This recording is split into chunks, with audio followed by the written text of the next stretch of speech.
Councilman McVeigh. I have one thing.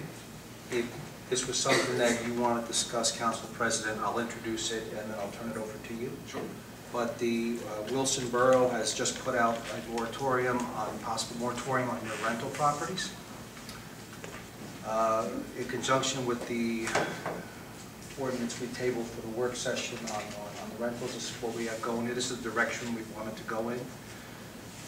I know the newest council members mentioned from the start about making the landlords accountable. Some folks don't like the landlord word, but I'm just going to call it like it is. We're really in trouble. Last week I sat with the Moores on their front porch after I left Mr. Miner's house. If you remember, I had to leave a little early to meet the Moores. And the stench coming from 32 Heckman was unbearable. The stench coming from the Moores' cellar was disgusting. I will remind people, and I'm on record, that I was a 12-year-old boy in that house.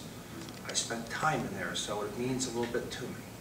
I will offer to work with Union City, as my job is in close proximity with that, to look into what they did on the first half of this. I will also offer to work with Wilson, just to see. I'm not making a motion here. I'm just bringing this up under new business, that this is, I'm going to stay aggressive on this for all of Phillipsburg. And if, you know, with council's permission or whatever, I'll move forward and just ascertaining just some general information on what they're doing and what the thought process is behind it, because I'm not going to take it anymore. Love it. I don't even need to bang it, they're done. Councilman McVeigh, to echo you, I'll pick up right where you had left off. I did read that, as a matter of fact, it was sent to me by about 7 or 8 residents the morning that it hit the newspaper. I had read it and I had reached out to Attorney Winter to discuss the legality of what the town can do to place a moratorium on rentals.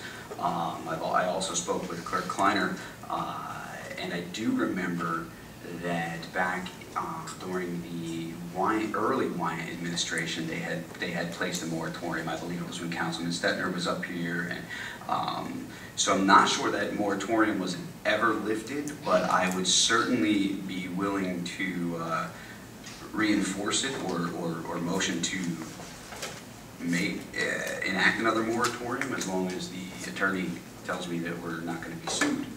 But we're still doing the research on that. You still are? Okay.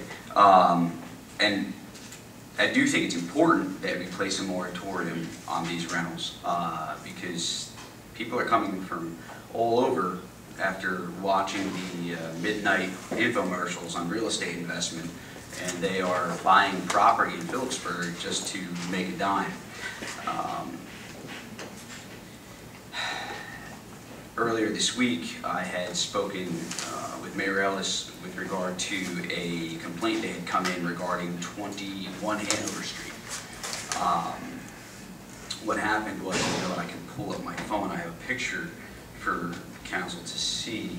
I'll be more than happy to show it to the rest of you as well. Council President, while you're looking at that, let me just circle back. Sure.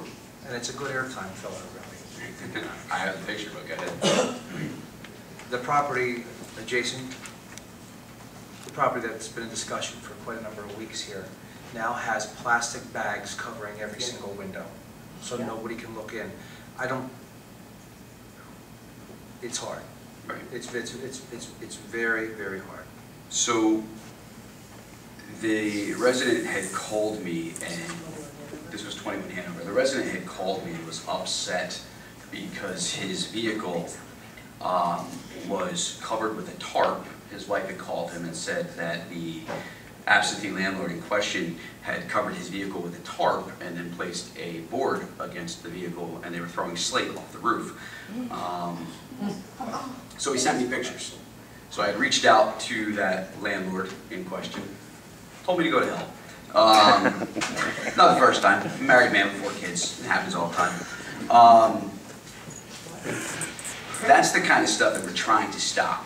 So The absentee landlord then proceeded to make a complaint with the inspections department, and the inspections department has to come out and respond to every complaint they receive. And in this case, they did, and they cited the property owner who had made the initial complaint against this landlord. So I did speak with the inspections department today, and I had explained it to them what had happened, and they didn't cite them. What they gave them was 30 days. There were toys in the yard and certain things. Right. So I will say this: it seems like we're not making headway, but we need to, which is why we need to remain vigilant. You know, there is a lot more going on than meets the eye, especially with this gentleman in particular. And I do